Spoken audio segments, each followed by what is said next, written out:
Hi friends, ఈరోజు ఈ video లోపల ఆప్టిమల్ పేజ్ రీప్లేస్మెంట్ అల్గారిథం తెలుసుకుందాం. సో ఈ రెండు ప్రీవియస్ ఆటోమేటిక్ ఇక్కడ మీకు పైన లింక్ ఇస్తాను, last recently used. Next last లోపల ఫస్ట్ ఇన్ ఫస్ట్ అవుట్ గురించి కూడా ఇస్తాను మీకు. సో దీని లోపల థర్డ్ వన్ వచ్చరికి ఆప్టిమల్ పేజ్ రీప్లేస్మెంట్ అల్గారిథం గురించి ఈరోజు తెలుసుకుందాం. సో ఇది ఏంటంటే పేజ్ ఏదైతే ఉంటుందో ఫ్రేమ్స్ లోపల రీప్లేస్మెంట్ అల్గారిథం. సో ఇది మనకు చూసుకున్నట్టయితే ఏంటంటే 7 0 1 2 0 3 0 4 2 3 0 3 1 2 0 ఏదైతే ఉన్నాయో, సో ఒక్కొక్క ఫ్రేమ్ లోపల F1 F2 F3 ఫ్రేమ్ లోపల ఈ విధంగా ఫిల్అప్ అయిపోతుంది. అంటే 7 ఫస్ట్ ఫిల్అప్ అవుతుంది, తర్వాత 7 0, తర్వాత 7 0 1.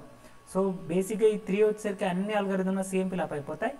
నెక్స్ట్ దీని తర్వాత ఏంటంటే ఆప్టిమల్ పేజ్ రీప్లేస్మెంట్ లోపల కనుక చూసుకున్నట్టయితే, సో ప్రీవియస్ లోపల లాస్ట్ రీసెంట్లీ యూజుల్కి దీనికి కొంచెం తేడా ఉంటుంది.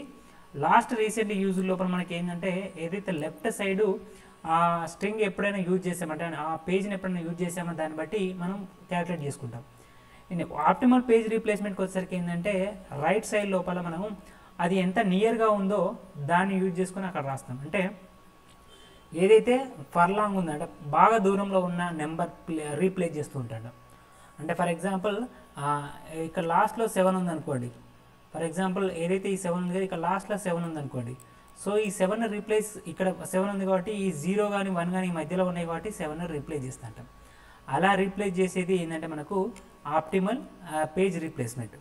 సో ఈ ఆప్టిమల్ రీప్లేస్మెంట్ లోపల ఏంటంటే రైట్ సైడ్ ఆ వేరియబుల్ ఫర్లాంగ్ అంటే బాగా దూరంలో ఉన్నప్పుడు మాత్రమే దాని ప్లేస్లో రీప్లేస్ చేస్తుంటాం. సో అలా మనం ఫిల్ చేస్తూ వస్తాం. ఒకసారి చూద్దాం. 7 0 1 ఫిల్అప్ అయిన తర్వాత దీని లోపల ఇటు నుండి ఇక్కడ రైట్ సైడ్ కనుక చూసుకున్నట్టయితే మనకు ఇక్కడ నుండి ఇక్కడ చూసుకుంటే 7 లేదు కాబట్టి 7 ప్లేస్ లోపల 2 ఫిల్ చేస్తాను. 2 0 1. నెక్స్ట్ దీని తర్వాత మనకు ఆటోమేటిక్గా 0 ఉంది కదా, సో 0 1 ఆటోమేటిక్గా వచ్చింది, హిట్ అయింది. నెక్స్ట్ ఇప్పుడు 3ని ఎక్కడ ఫిల్ చేయాలంటే 3ని ఫిల్ చేయడానికి కోసం మనకి ఏంటంటే ఇక్కడ నుండి కనుక ఇక్కడ వరకు చూసుకున్నట్టయితే, సో ఇక్కడ నుండి 0 ఉంది, నెక్స్ట్ 2 ఉంది, సో ఇక్కడ దూరంలో 1 ఉంది కాబట్టి ఈ 1 ప్లేస్లో 3ని రీప్లేస్ చేస్తాను. సో 2 0 3. నెక్స్ట్ ఈ 0 ఆటోమేటిక్గా హిట్ అయిపోతుంది, ప్రాబ్లం లేదు. 2 0 3. నెక్స్ట్ దీని తర్వాత 4ని ఎక్కడ రీప్లేస్ చేయాలంటే 4 చూడండి ఇక్కడ.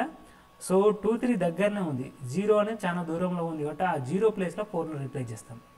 అంటే ఇక్కడ చూడండి 2 4 3. నెక్స్ట్ మళ్ళీ చూడండి ఇప్పుడు నెక్స్ట్ 2ని ఎక్కడ రీప్లేస్ చేద్దామని అనాల్సిన అవసరం లేదు, ఎందుకంటే పేజ్ ఆల్రెడీ ఎగ్జిస్ట్లో ఉంది అక్కడ. 2 4 3.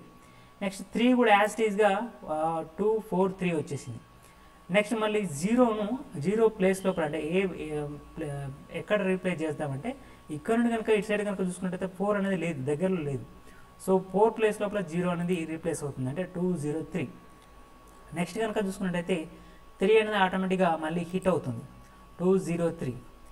నెక్స్ట్ దీని ప్లేస్ లోపల అంటే మామూలుగా 1 అనేది ఎక్కడ ఫిల్ చేస్తామంటే ఇక్కడ చూడండి 1 అనేదికి దాని పక్కపండి ఇక్కడ చూసుకున్నట్టు 2 ఉంది 0 ఉంది. దీని తర్వాత లేని నెంబర్ ఏంటంటే 3 కదా, సో ఈ 3 ప్లేస్లో 1 అనేది ఆటోమేటిక్గా ఫిల్ అయిపోతుంది. నెక్స్ట్ మళ్ళీ పేజ్ హిట్ అవుతుంది, ఆల్రెడీ ఇక్కడ 2 ఉంది, మనం రీప్లేస్ చేయాల్సిన అవసరం లేదు. నెక్స్ట్ ఆటోమేటిక్గా 0 ఉంది, దాన్ని కూడా రీప్లేస్ చేయాల్సిన అవసరం లేదు. సో ఇక్కడ ఇది 0, సో ఈ 0 ఇక్కడ ఆటోమేటిక్గా ఫిల్అప్ అయిపోతుంది. సో ఈ 0 వచ్చేసి ఓకే. సో ఈ విధంగా అంటే మనకు ఏవైతే ఆల్రెడీ ఇట్స్ లెఫ్ట్ సైడ్ కనుక చూసుకున్నట్టయితే దగ్గరలో ఉన్న నెంబర్ను తీసేయకుండా సో దూరంలో ఉన్న నెంబర్ను తీసేస్తాం, అది optimal page replacement algorithm. So ఇది లాస్ట్ రీసెంట్లీ యూజ్డ్కు నెక్స్ట్ వీటన్నిటికీ తేడా. అంటే మామూలుగా ఫస్ట్ ఇన్ ఫస్ట్ అవుట్ కానీ లాస్ట్ రీసెంట్లీ యూజ్డ్ కానీ ఆప్టిమల్ రీప్లేస్మెంట్కు ఇవి డిఫరెన్స్. సో ఈ వీడియోస్ అనేవి మనకు ప్రీవియస్లో ఉన్నాయి, వాటి లింక్లు కూడా కింద డిస్క్రిప్షన్లో ఇస్తాను. So first in first out, last recently used, optimal page replacement. Okay, ఈ వీడియో నచ్చినట్లయితే షేర్ చేయండి, లైక్ చేయండి, నా ఛానల్ సబ్స్క్రైబ్ చేయండి. Thank you for the